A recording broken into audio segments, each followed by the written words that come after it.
Dear friends of this initiative, my name is Christine Pfeiffer. I'm the head of Futures Literacy and Foresight at UNESCO Social and Human Sciences based in Paris. And on behalf of the HLCP Foresight Network and our sector, obviously, I would like to welcome you to the 6th and the final edition of this pilot program that we have launched as the HLCP Foresight Network's Futures Masterclasses. In previous sessions, and I see common faces here already, we have explored horizon scanning, scenarios, speculative futures, foresight for systems change, and participatory futures through the deployment of theater and performance techniques, which was the last session. And today we are a bit sad because we are closing the circle, but we are closing it with a very nice one, which is the Futures Capacity Building Initiative that we have developed at UNESCO since more than a decade. Let's say our trademark at UNESCO, which is Futures Literacy Laboratories. But before taking a deep dive into Futures Literacy and Futures Literacy Laboratories, allow me please to say that this series of masterclass would not have been possible without the active support and commitment of different colleagues from UN Global Pulse, UNEP, ILO, UNDPPA, UN Habitat, as well as other external experts from UNESCO's network, from academia and the private sector. I would like to thank you all for your great support and for the hard work and dedication in promoting a culture of orientation across futures orientation across the UN system and beyond. And we hope this is something that you have enjoyed and that we will take further also in the future. As you may know, UNESCO with its Futures Literacy Program is active since more than a decade now in championing a capability-based approach to futures, which is aiming at the empowerment of people and communities all around the world. Today we'll be focusing on Futures Literacy Laboratories, which is the heart of our methodology. These labs are well-structured, carefully designed, participatory processes that draw on the discipline of anticipation and harness the potential of action learning and collective intelligence for knowledge creation, on sense-making and innovation, all of them fundamental to address the multiple changes and polycrisis we face at the moment. Maybe it's not necessary to underline here in this occasion, but we run more than 115 Futures Literacy Laboratories by now in more than 44 countries, which I have to say is always a nice new experience because no lab is the same as the others, being based on collective intelligence and also different aspects. And today we will use our 2 hours together to cover key concepts, practical design principles, let you learn about some tools that we know and we use, as well as some real life applications. And it's a big pleasure. And I want to give a warm welcome to our invited guest as well, Mrs. Maria Loloni from the European Knowledge and Innovation Community for Climate Action. Maria is leading the Maritime and Industrial Symbiosis Program at the EIT Climate Kick, and she will share with us today her experiences working with UNESCO's approach, UNESCO's Futures Literacy partners, and with our team on integrating futures literacy with systems innovation approaches in the context of net zero emissions maritime hubs. Maria, great pleasure having you with us, and thank you for your time and for giving our participants concrete feedback about what you have experienced with us. And let me comment as a final note here before kicking off the session, my colleague Iriana, who has prepared this session. She is working since many years on the methodology, is currently working on making her PhD in the sector as well, together with my colleagues Kushal and Sally, who are also supporting. So without further ado, let me hand over to Iriana to kick off the session, and thank you for being with us today. Today's session is divided in 2 parts. First, we have the theory part, and the second, the interactive part.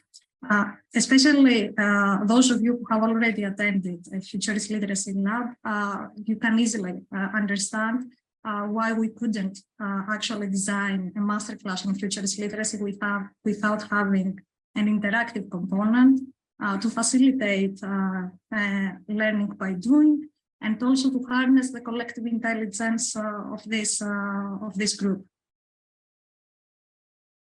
In the theory part, we will be covering some central key concepts to futurist literacy, such as anticipation, what we mean when we talk about capabilities approach, the notion of futures in plural, and the idea of using the future. And it might sound a bit strange, but we will get into it a bit later.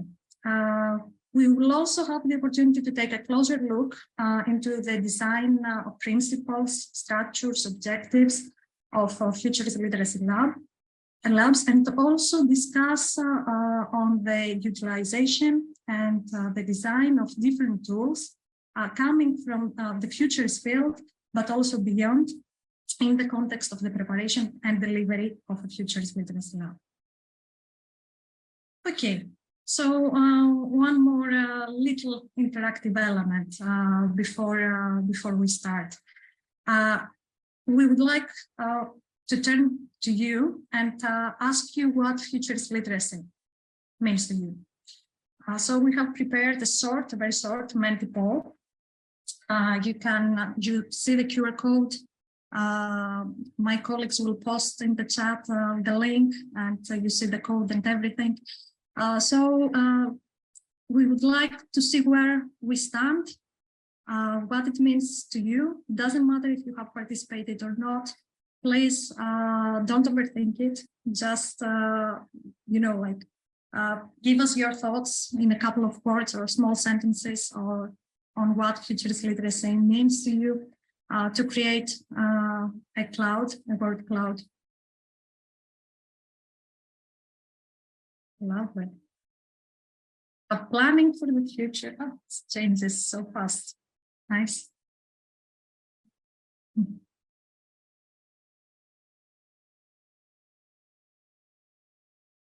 Very, very interesting configuration of thoughts. So we have mind-blowing and plurality and hope. And at the same time, we have anticipation and foresight and projections and the skill to think the future. Oh, that's fantastic. Great stuff. Thank you for the word cloud. Futurist literacy means different things to different people. And I would also add in different times from personal experience. And it has always been fascinating to see the diversity and breadth of how different groups of people, of participants, make sense, value the concept of futurist literacy and the futurist literacy labs as processes. And sometimes we have this big question of what futurist literacy and the futurist literacy lab are all about. In order to avoid an essentialist approach to definitions and to respond meaningfully to this question, we are thinking that it's important to start by identifying the theories and the practical approaches that researchers, practitioners, and policymakers doing futures work in the field are operating with. And it's also important to somehow understand the broader scope of questions, of the problems, of the challenges we face in our daily lives, in our work, and in our reality in general. So if we start from this broader context and consider the multiple concurrent crises that we have experienced, especially over the last decade, we could understand actually why this VUCA acronym of our contemporary times has been so successful. Our environment, our world, is characterized as concurrently volatile, complex, uncertain, and ambiguous. Volatile, with change being relatively unstable and sometimes even unpredictable. complex with many networks of information made of interconnected parts and connections that are intricate and entangled, uncertain with lack of knowledge about an event's potential impact, and ambiguous without having knowledge on the variables, nor a clear understanding on the causality or even a precedent to inform expectations. So in this context, our relationship to the future cannot be based on a predict and control approach, based on the extrapolation or modeling of past, of historical or present data to the future. This approach in this volatile, complex, uncertain and ambiguous world is simply not enough in our view.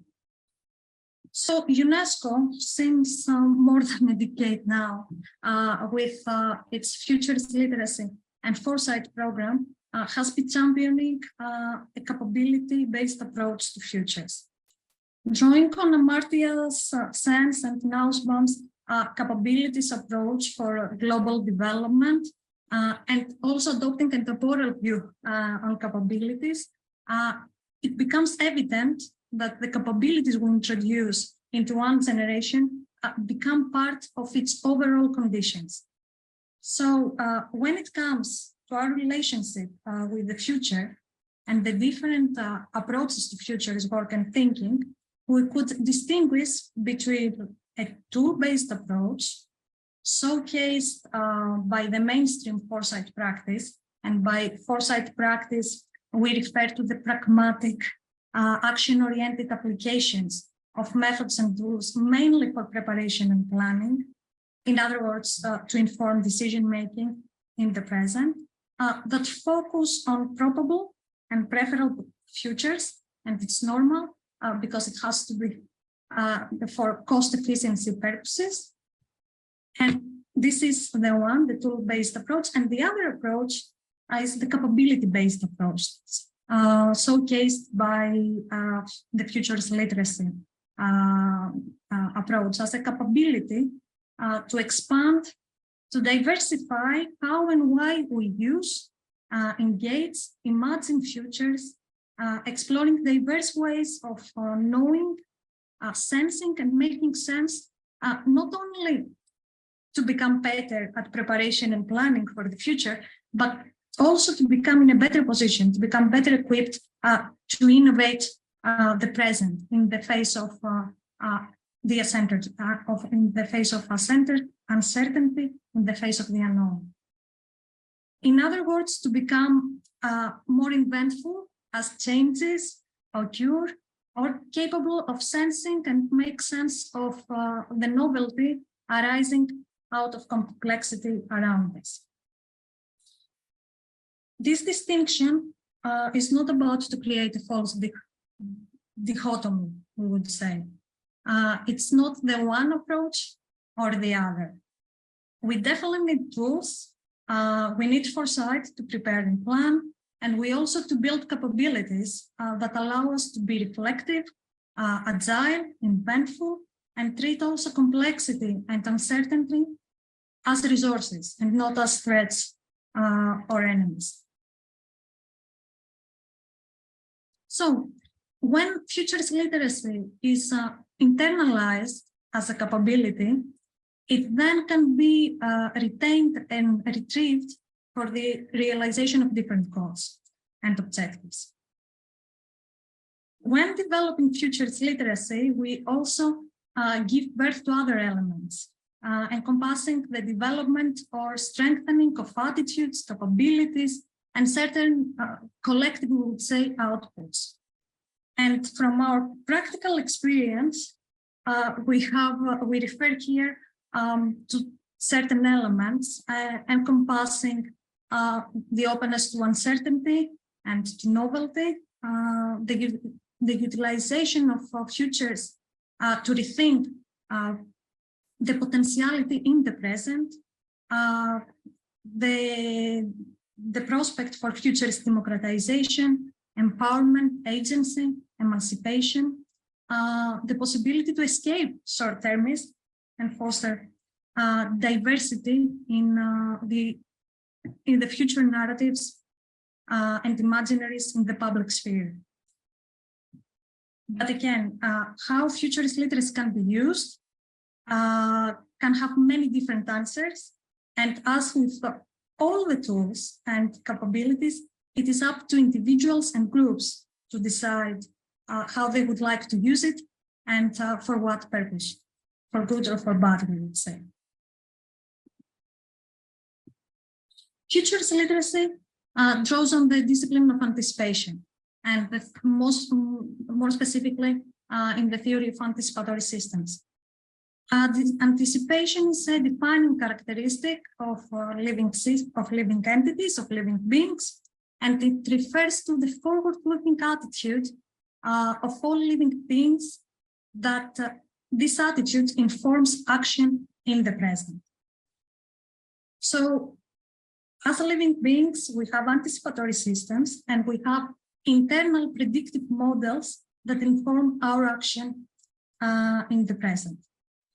Anticipation as process, as Fuller notes, mediates knowledge and action, having a causal power. While the future from an ontological and epistemological perspective, we would say does not exist, anticipation does exist in the present. And our anticipatory assumptions, our anticipatory systems and processes that produce our anticipatory ideas and assumptions guide actions, guide our action, can actually be studied and researched. So the emerging discipline of anticipation, as it calls, has been suggested by a growing number of academics and researchers as the knowledge base for the field for the future studies field. Now, in relation to futures work and our innate capacity for conscious anticipation, because as living systems, we also have certain anticipatory systems that are not conscious, let's say the biological anticipation. Futures literacy can help us advance our capabilities for preparation and planning and for appreciating novelty, for making sense of change, identify and appreciate the novelty that arises from, that emerges from complexity, to be able to evolve, to creatively adapt, to change, to be agile and resilient.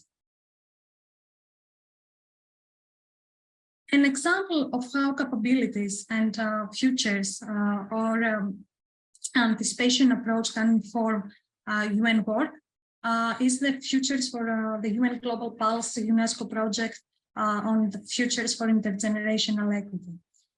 Here we approach intergenerational equity from a futures anticipation and capabilities perspective, taking also a temporal view on the capabilities.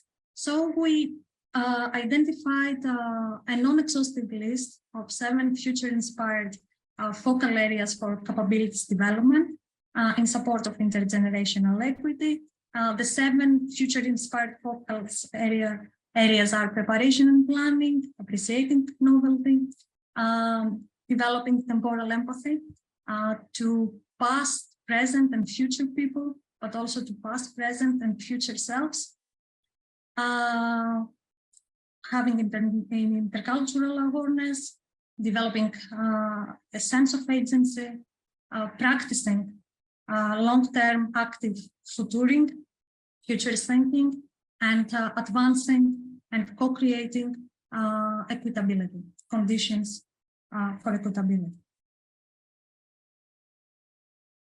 So, to sum up, futures literacy draws on the discipline of anticipation, conscious anticipation as a forward-looking attitude that informs action in the present is considered a cognitive activity of all living systems, of all living beings. Futures literacy, on the other hand, has the capability to expand and diversify how and why we use the future, how we engage, imagine futures, is considered a metacognitive activity, dealing mainly with questions of why and how instead of what. So in futurist literacy, we ask questions such as, why do we think this way about the future? How can I use forecasts, scenarios, stories, narratives about the future in my daily life or work? And how can I expand and diversify the ways I imagine futures and benefit from my futures thinking and experience? Okay, I think we have a bit enough with kind of heavy theoretical concepts and approaches. And let's try to be a bit more practical, perhaps take a breath also, and reflect on the concept of using the future.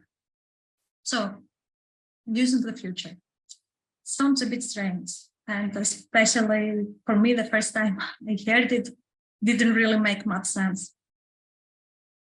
But how do we use the future in our daily lives? Or if we rephrase the questions, how do futures enter our daily lives? Any ideas? You are free to jump in or write in the chat. We have the icons over there give a hint, but we'd love to hear more from you.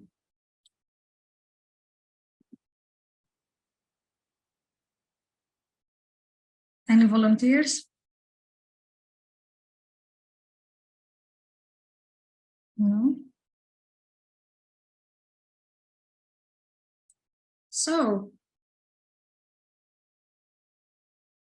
yes, if your kids somehow protest and say something in support of climate action, they are using the future, exactly, and they do something. Okay.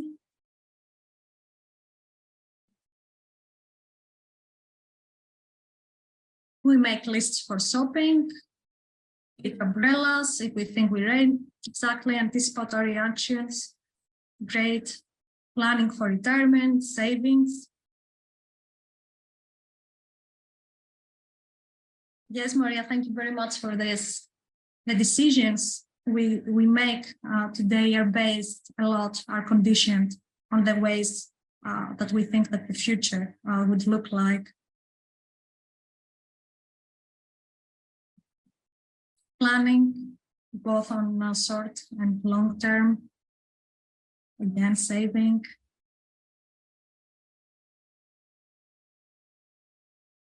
Goal setting, definitely. Dreaming, daydreaming. So thank you so much for all these ideas.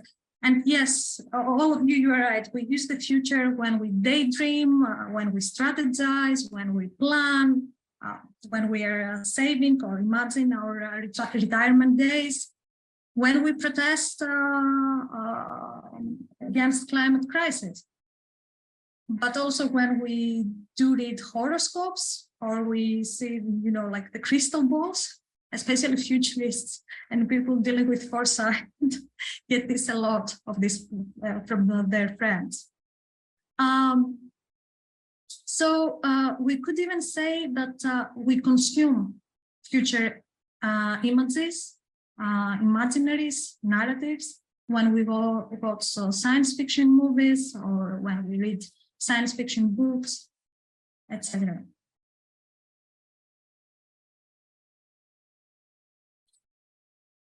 And you have noticed by now that we also use futurism plural. Again, it sounds a bit strange. Each one of us has most probably a different view and different take on how the futures would look like or should look like.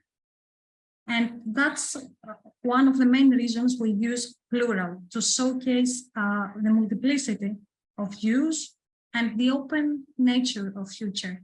And perhaps we can recall here Amara's principle of future studies, that the futures cannot be predicted, that the futures is not predetermined, and it can be influenced. So the future does not exist. It only exists in our minds. What futures as a concept could entail? How we could see futures? We could see futures encompassing ideas, encompassing assumptions, encompassing images or imaginaries, encompassing narratives, stories, and also encompassing reflecting values, and also encompassing emotions and feelings, our hopes and fears, our agonies. Then we could potentially see the futures as lenses that, as Maria said before, have the potential actually condition and frame what we see and how we act and what we do in the present, that have actually a bearing on the choices, on the everyday choices we make. So since futures are in our minds, they can be revealed, and they can share, we can discuss about how we see our futures, about our ideas, anticipatory assumptions, about our emotions. We can study them, we can unpack them, we can deepen them, and most importantly, we can change them. We can reconfigure them, reconstruct them. Future is not destiny, we could say. We can actually classify the different ideas, images, and narratives about the future into different kinds, into different types of futures, based on different categories, let's say on the probability, on desirability, social normativity, or utility and purposefulness, why we're using futures. To put it perhaps very simply, there are common ways to use futures. So we use the future when we place bets, when we invest, when we buy stocks in the market, and usually when we do these types of actions, of activities, we use probable futures.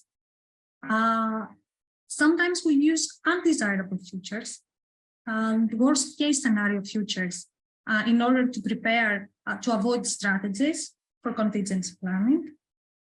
We also use desirable futures for dreaming, for motivation, for visioning, for aspiring, for creating, for transforming. And also in the common ways, types of futures, in the common kinds of futures we use are also normative futures, where we think what should or should not happen. At the same time, we could say that there are some less common ways to engage and to use the future. To use unfamiliar or strange or preposterous futures, even disposable ones, as thought experiments. To use unfamiliar, strange futures as lenses to rethink the present, to draw inspiration for innovation, to think outside the box, to be creative, to have fun, or just to explore without having in mind a particular purpose or objective from the beginning. But taking a step back, perhaps, we might ask ourselves why it is important to be able to identify and categorize and critically reflect on the different kinds of futures we use in our daily lives and in our work. why it is important to engage in a process of categorizing, classifying, and reflecting on the different kinds of futures that we're using. Usually people tend to somehow, like conflate, to mix up probable and desirable futures, let's say. So why it's important to practice active conscious thinking and say that, oh, I have this idea, I'm using a probable future, or I'm using a desirable future, or I'm using a strange future, an unfamiliar future. It would be important to distinguish, because the desirable future is more a projection of what you want,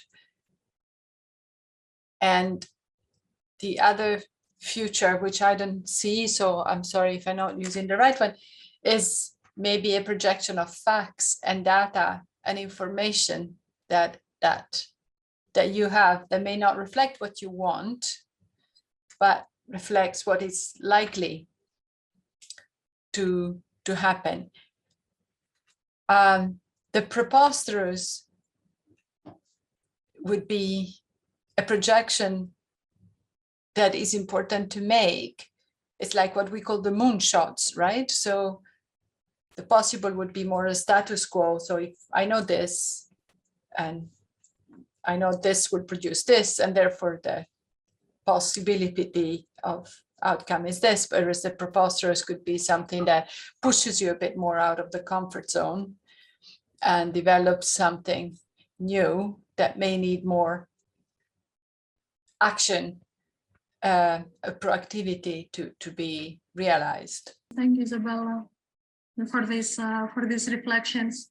Even, like if we draw from critical futures, I think that we should engage in such an endeavor, because it's important to realize what is genuinely ours, what is externally imposed to us.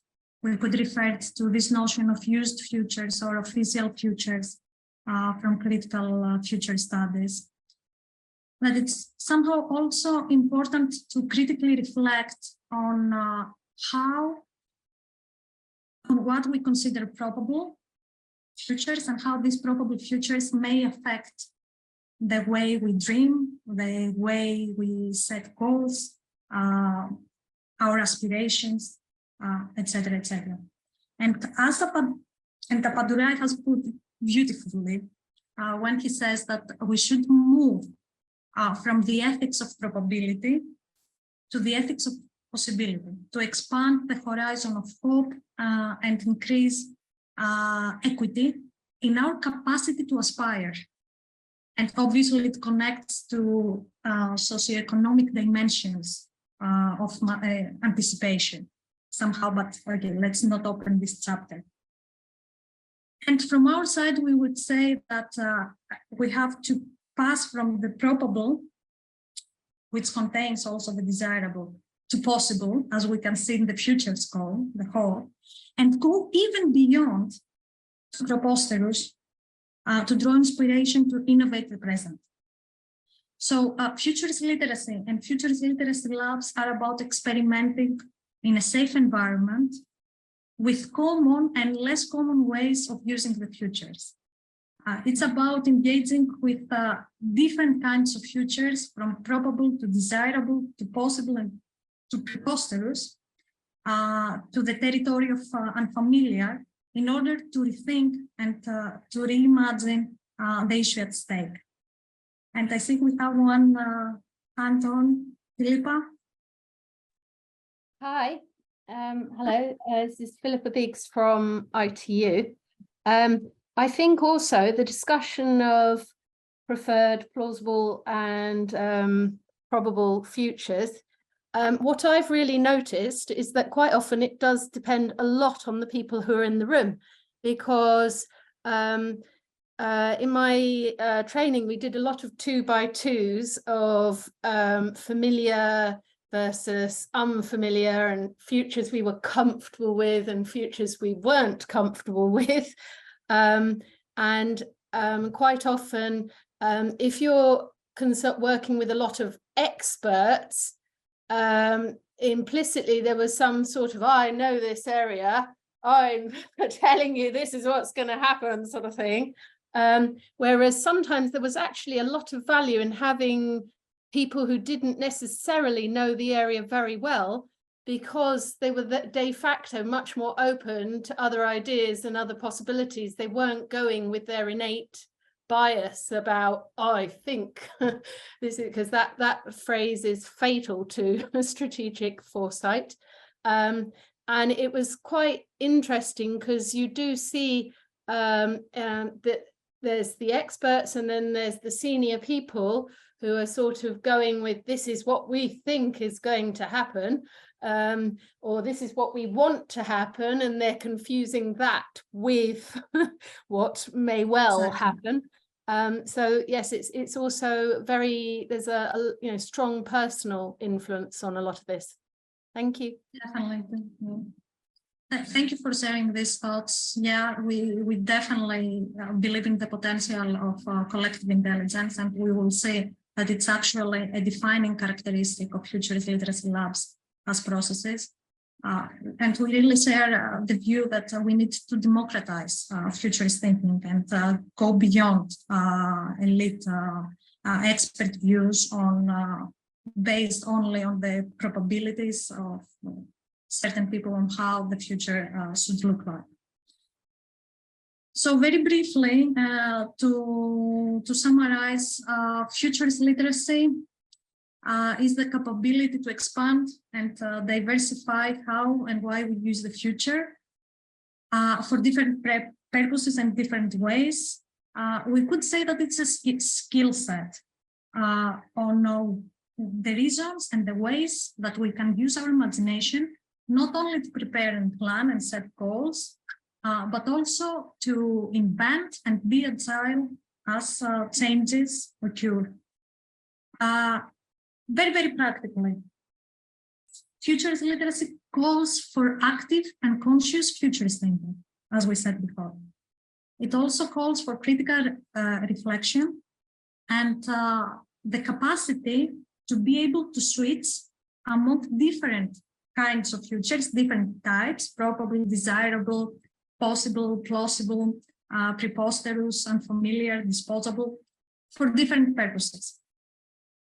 And futurist literacy, one last point perhaps, is not foresight literacy.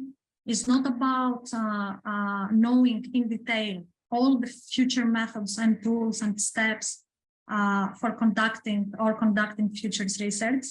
It's more about critical reflection. It's about the capacity to switch among different kinds of futures. It's the capability, and this capability actually supports the productive engagement in the process, in the design and monitoring of a foresight, of setting up a foresight process, as well as engaging constructively and utilize foresight outputs products. And this might be reports on trends or scenarios or visions, etc.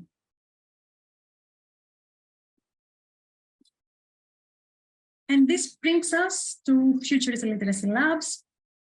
So, as I mentioned before, a futurist literacy lab is a main tool for the development of futurist literacy. A futurist, we would say that it's a tailor-made, tailor-designed futures workshop.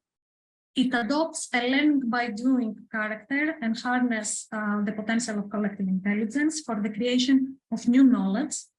And it can also be a research tool in the context of conducting qualitative action research or intervention research.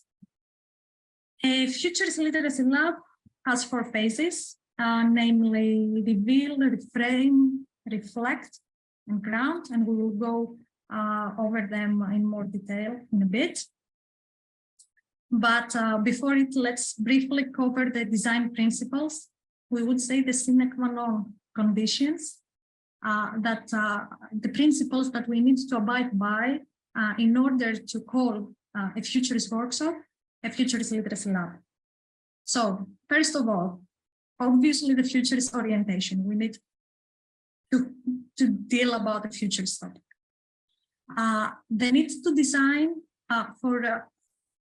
to give space for the emergence of new knowledge based on the collective intelligence potential. So we're not talking about simple participation where people just, like express their views, and sometimes it's just parallel monologues. We're talking about creating conditions that people are somehow obliged, we would say, to interact and build on each other ideas, improvise, engage in world building, etc. It's a learning by doing process. So we have specific objectives, and we ask participants to follow specific practices in order to be able to internalize the knowledge. And the last thing, it has this futures workshop to entail a reframing, a paradigm reframing, to present participants with unfamiliar, strange conditions, with a reframing scenario, and unfamiliar, a scenario from, let's say, the preposterous world. And they have somehow, to engage in a world building process. And this process, it's about simulating emergence and working with the unfamiliar and the unknown. On the side of desirable characteristics, Futurist Literacy Labs invite co-design in order to be better able to respond to time and place specificities, and they need to have a tailor-made character. So we design with our participants in as we could have done in action research design phase, that we ask the subject of the research. Here we ask our participants to co-design, to engage in the co-design process, and to create something that is unique for them to explore the future of topic at hand. So very briefly, we have 4 phases. We have the refill phase, the reframe phase, the reflect, and the ground. The first phase, the reveal phase, is about revealing. It's about playing with probable and desirable futures. The objective here is to make our anticipatory assumptions, our anticipatory ideas explicit, to identify and critically reflect and examine the underlying ideas, conditions, assumptions we have, to detect any potential anticipatory patterns, or to see any inconsistencies, like we consider something as probable, but the probable defines actually what is desirable, or the desirable can go beyond. The first phase of the Futurist Literacy Lab, somehow it connects with the purposes of preparation and planning. The second phase, the reframe phase, here we tried, if you remember, to enter the space of preposterous, of unfamiliar, of strange. So we engage with an unfamiliar future, and we try to simulate in a safe space, in a safe environment, to live in it, to engage in a world building process and improvisation process. We immerse ourselves in this unfamiliar setting, and we try to engage with what we do not already fully know, or perhaps we don't have a name for it. Somehow we try to simulate the process of emerging novel. The third phase is about coming back to the present. So we're not in the future. We take a step back, we rethink the issue at hand, We reflect on patterns of behavior, of action, of processes, of dynamics. We reflect on the overall journey on the process itself.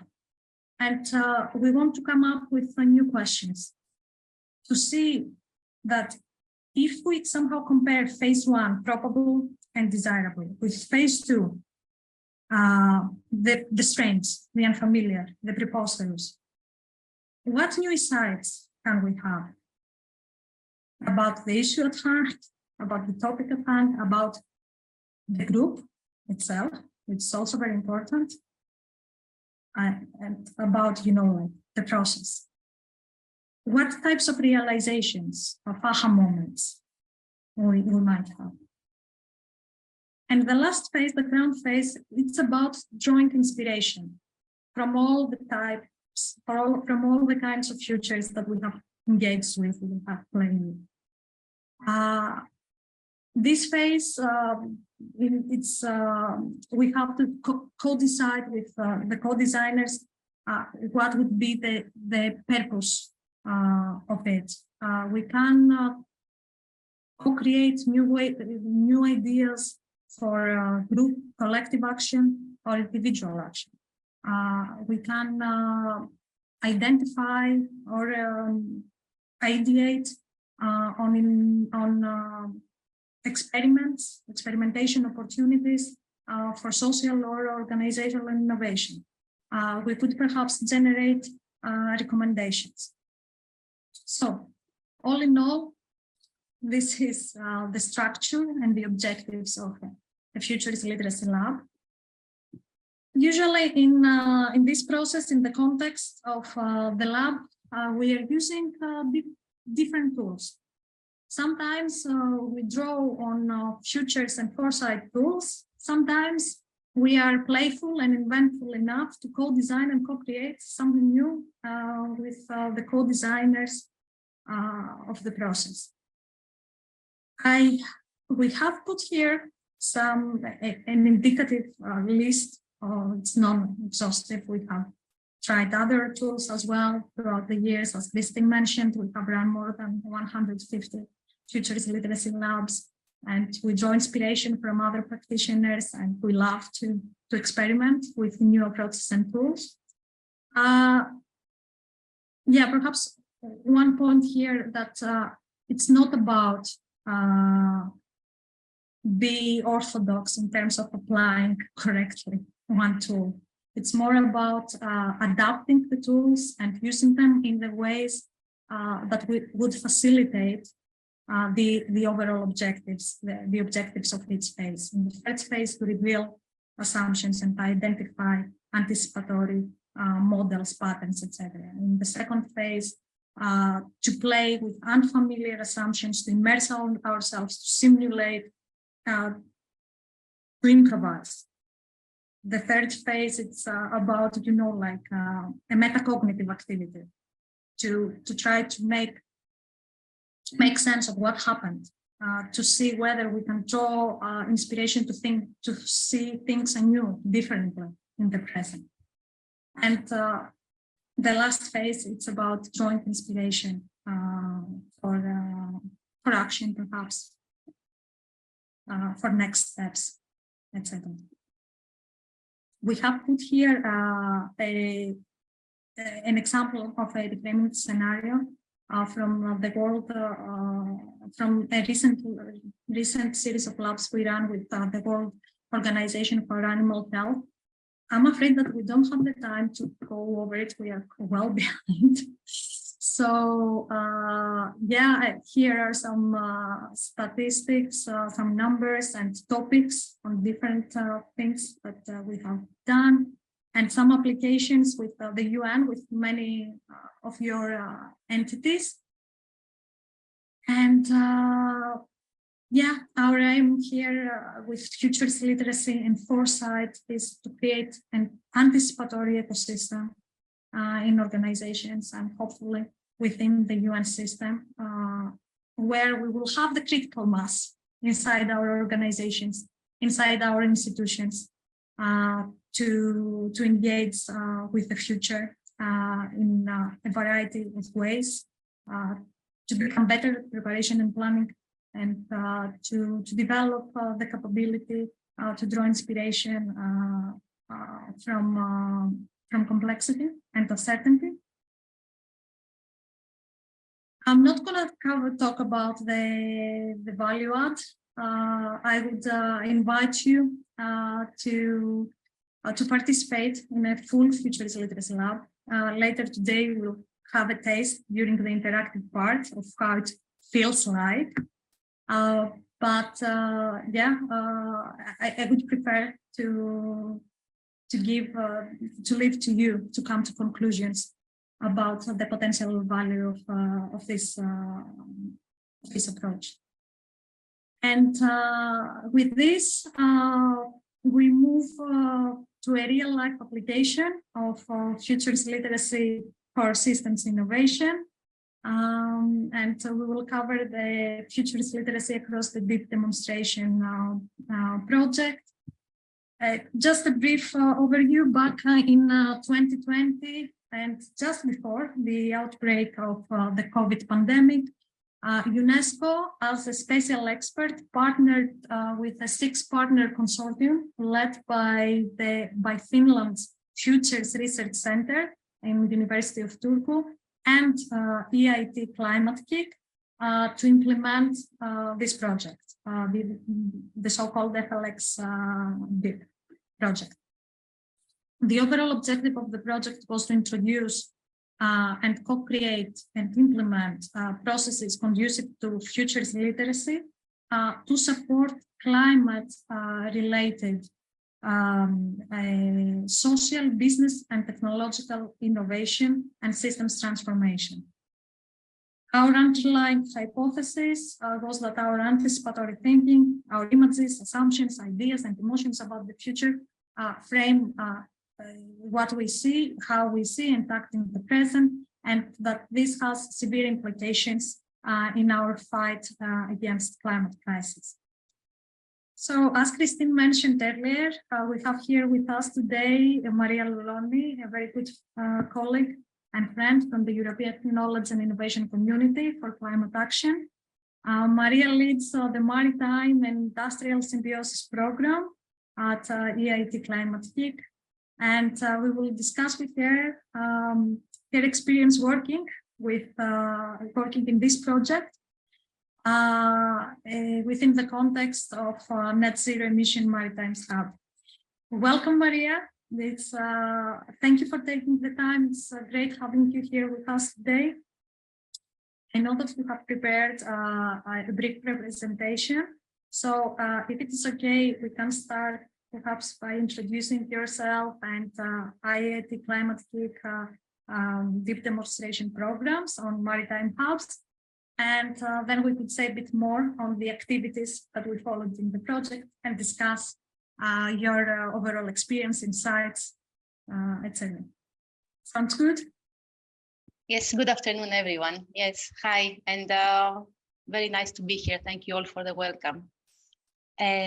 So in the context of the work we are doing in Climate Kick, so I work for EIT Climate Kick. I'm leading the Maritime and Industrial Symbiosis program, as Ariana just mentioned. And EIT Climate Kick, who are we? So essentially, in the next slide, you see a short description. So essentially, EIT Climate Kick, Kick stands for Knowledge and Innovation Community. So it's a knowledge and innovation community for climate innovation using systems innovation. So it's climate innovation using systems thinking at its core. Essentially, we are a community and we're innovating for transformation of areas in value chain uses this systems thinking approach. You see, yes, roughly the composition of the community and our collaborators. So there's a lot of corporates we're working with and even more SMEs, a lot of startups also, universities and research institutions, of course, governments, different types of policymakers from local to regional to national governments. And last but not least, civil society, very importantly, to make the change happen. Activities. So what we do with our community, so we are running different types of activities. So, for example, entrepreneurship, it's support from early stage ideas to incubation to acceleration. Since 2010, that EIT Climate Kick exists, there's been a few hundreds of startups supported now also by investors and a large also knowledge community in their journey to market.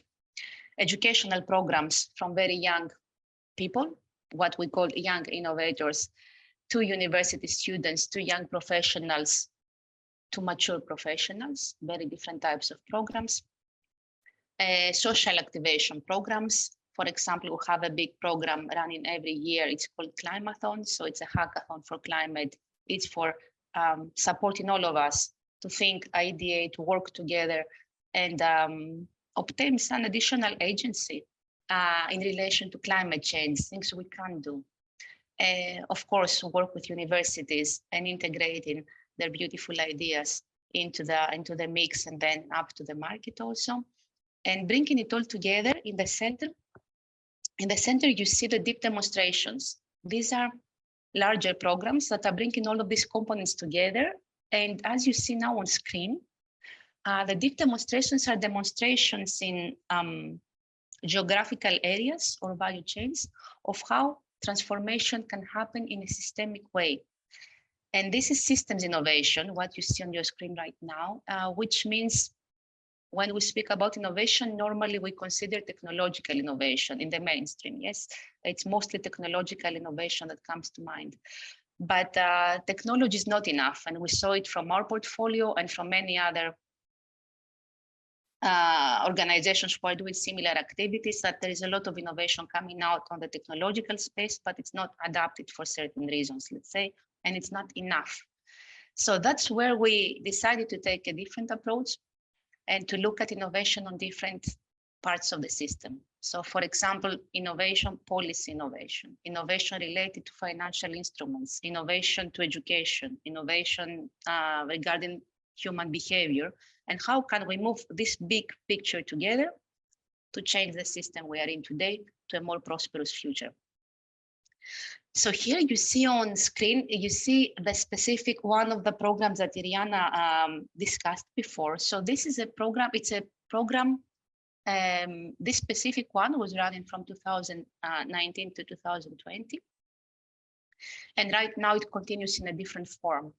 So here in this program, we were working with the Port of Valencia, the Port of Piraeus, and the Cyprus shipping sector to essentially see how we can transform, to start transforming the maritime system using a systems thinking approach. So with these actors and supported by many entities, we were a consortium of several partners, from the businesses you see here to universities, to research, to future thinkers. So University of Turku and Fourth Praxis were the future thinkers we were working with at the time. And all together, we envisaged a specific future at the time, a vision, actually a prosperous, inclusive, climate resilient, circular and net zero emission maritime sector.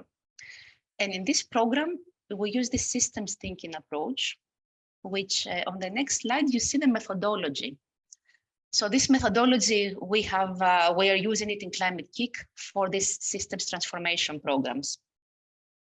And here you see the different steps. So essentially starting from setting the intents, then framing the type of interventions we're going to do, then going into implementation, so portfolio, innovation on the ground, and throughout the whole process, we have this intelligence, which means here it's unfortunate, it's at the tail, it's not meant to be at the tail. It happens the whole time. So we have activities that the whole time allow innovators, participants to learn from each other and exchange on what works and what doesn't. And in that way, we can actually reframe again and again what we do.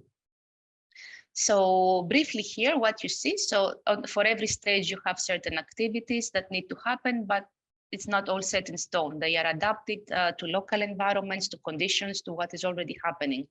Roughly, in the first stage, we're setting together with in multi-stakeholder environments, that's at the core, so multi-stakeholder groups. We are trying to understand all of us together the system we're looking at, For example, a port city. What does it comprise of? What is happening on the ground? What is the relationship of people between them with the port? What projects are taking place? What are the targets that the city has and the state has? So we're mapping the current system. Then we are co-creating a vision for our system. Where do we want to be? And then we start looking at how can we get to that vision, our first take on this. Then slowly we start moving into getting inspiration from other environments, expanding our thinking, deciding on what principles we want to have as a basis for our innovation portfolio. And we design what we call systems innovation strategy. So that's the full framing, comes down to a systems innovation strategy. And then starts the execution of the strategy. So portfolio, this is a portfolio of innovations that are speaking to each other, innovations of different kinds. So innovations that are supporting behavior change, technological innovation too, policy innovation could be different types of innovation coming into the mix here. And intelligence runs all the way through. So it's we have specific types of workshops.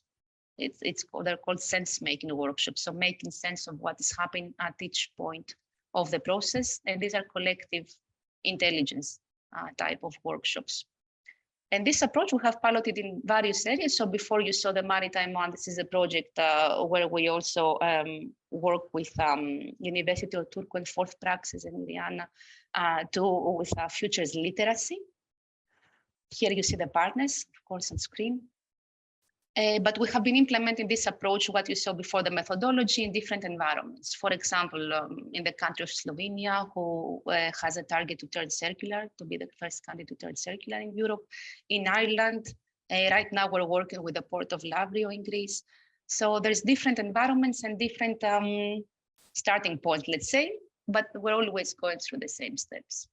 Thank you, Maria, for this very nice introduction, and you gave us a lot of food for thought to rethink innovation more holistically. Perhaps going back on these specific projects, and thanks for providing this context, I think it's very useful. We need to say that the consortium, the Futures Consortium, was embedded as co-designers, as we mentioned, in this deep demonstration program in maritime hubs. And we actually undertook a series of futures literacy interventions, ranging from light futures literacy activities in weekly meetings or in the sense-making workshops, to full-fledged futures literacy trainings, following the structure and the objectives of a futures literacy lab. We have to mention that back in the time, it was the process that we had to transition from the physical to virtual because of the pandemic. So we had also, like the chance to prototype and develop material for running online workshops and online futures literacy labs. But I'm not going to go further into the concrete outputs and outcomes. I want more, to discuss with you your experience. And let me start by asking you, to recall how you initially felt when you were informed that we are going to try to integrate futures literacy with your approach, and how it went eventually. So personally, at the time, I didn't know what is futures literacy and how it is implemented. Perhaps I had heard the term, but I wouldn't have known in 2020 how it is, how it is actually implemented. So I was very curious myself, but I'm a generally curious person. So I'm trying different things. I'm improvising a lot. So I had this curiosity, but at the same time, there was a bit of a question at the back of my head. What is this? Will it be useful? Yeah. So for other participants too, I need to say, so that's my take, but also there were other participants in the group. We were about, I think, 10 people, 15 people, perhaps, with different types of organizations. So research, universities, businesses also. So there was a mix of, I think, a bit of a mixed feeling on what is this exactly? Will it be useful? I'm not sure. There was this uncertainty a bit also for the specific process, but in the end, everybody came. So everybody were working on the systems thinking. So everybody was into experimentation and trying new things to a certain extent. But there was, I remember a few discussions like, okay, what is this new thing essentially? Because it's not a mainstream approach and not something we learn at school yet. And yeah, so the initial skepticism, somehow I think that, did it change throughout the process? Yes, actually it did. It did because in the end, all participants, we were all there. So all the plant participants were there, which means they could already see the value. So at the time we had also worked with Iriana to see how we can display the value to different audiences of futures literacy. Because when someone is investing time in a certain activity, they would like to have a certain outcome, which is in line with their own targets and goals, yeah? So at the time, actually, we really thought it through. And the participants came and they did find this value that we had also envisaged ourselves. And we did have comments after the end of the workshop that it helped us to think out of the box. It was new, it was strange, but for some reason I liked it. Some people didn't know yet why. I also had the feeling I need to sleep through it to really understand what happened. But we did have this positive reaction for a start. Nobody came out saying it was a waste of time, for example. No, the exact opposite. Thank you. So, Maria, do you think that these futures literacy interventions allowed for the development of other capabilities in support of systems innovation? Were there any ripple effects, I would say? Yes, so I'm trying to think based on the slides right now that we saw. So innovation was one, innovativeness. So I think these very different futures we were presented with, or that we tried to create and to think about, it really made us think differently during the workshop, and this small spark stays also after quite often. Yeah, it was a very big push during the workshop to think differently. So critical thinking also, this why question that you mentioned, Iriana, before, the why am I thinking like this? Why do I have this single future in my head? Why do I prefer this future to the other? So these self-reflective questions really helped us also to understand that, yes, we are using a probable future or a desirable future in our everyday lives, and perhaps also related to the work. And perhaps we can move a bit beyond if we want to really be prepared and more innovative. And a very nice exercise. It was a role-playing exercise we had done at the time, and that involved each part asking all participants to create a persona. This persona lives in the future. So in the future port at the south of Europe, there is a persona living there, the person living there. And each one of us had to create a different persona. So this was very, very useful for all of us because it helped us to think, what will the future be in, for example, even short-term future, 2030, how will it look? And then who am I in this picture? I'm not myself anymore, who am I? And then how does this person think? How does my new self, this persona created, think? What type of everyday life do they have? So this whole discussion, even in our heads to create the personas, supported very much the development of empathy, trying to get into somebody else's shoes, in somebody else's future, even self shoes, and try to understand what they like, what food they like, how do they go to work, if they like sports, if they like arts, what exactly are their preferences in everyday life, and how can we essentially influence that starting from today somehow. Thank you so much for sharing this. Yeah, I remember this exercise, and it was so inspiring. So, from your experience throughout this process, what kind of challenges and limitations can you recall in applying futurist literacy in your setting for systems innovation? Yes, so it was quite difficult to think beyond the probable future. So this completely for the whole, I mean now for the whole group, I'm not talking about myself necessarily, but these black swans, as we call them, this very highly unlikely, improbable futures were sometimes difficult to perceive, but also because the workshop happened in the COVID, at the start of COVID, almost 5 months, 6 months later, we could also see that this actually improbable events can actually happen. These improbable futures could actually be there, small probability, but it can happen. So there was a mix of between thinking beyond our standard futures thinking, let's say, going the extra mile, but at the same time trying to still not lose completely our sense of security, let's say, by imagining something which is completely out of spec for our own thinking.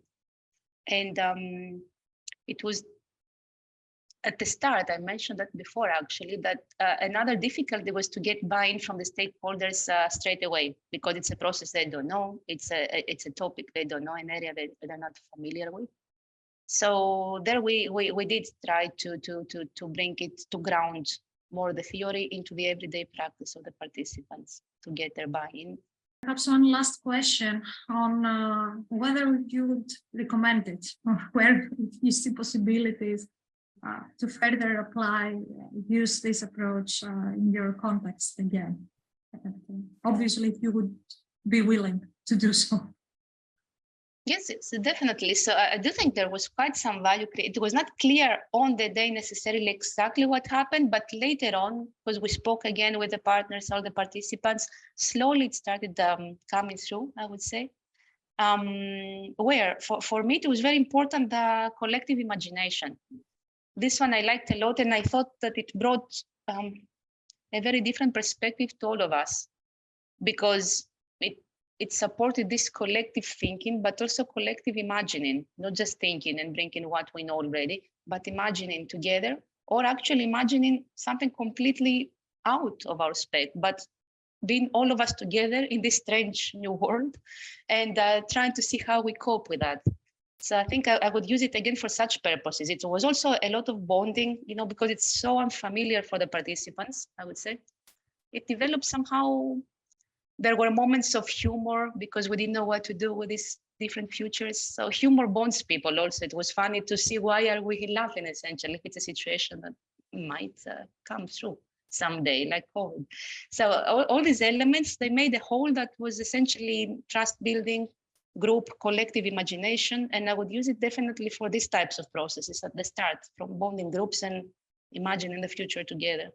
Maria, we would like to thank you so much for taking the time and be here with us today to share your thoughts. Thank you for this, let's say, nice last session of this pilot. And again, it is just a see you later, because as you know, we will be transitioning the HLCP Foresight Network into a more open and more flexible, dynamic community of practice within the next weeks. So there will be further opportunities to get connected, and also to have the opportunity to show from your side, from your other UN organizations, where you think the strength can be. We learned we need more futures. We need them continuously. We need organizational culture around futures. So this can be all an opportunity to come together. Again, UNESCO is doing a lot of labs. We have currently 37 futures and foresight chairs all around the world working on futures literacy, on anticipation, on foresight. Happy to connect with all of you. Happy to maybe celebrate that also during World Futures Day, which is the 2nd of December every year.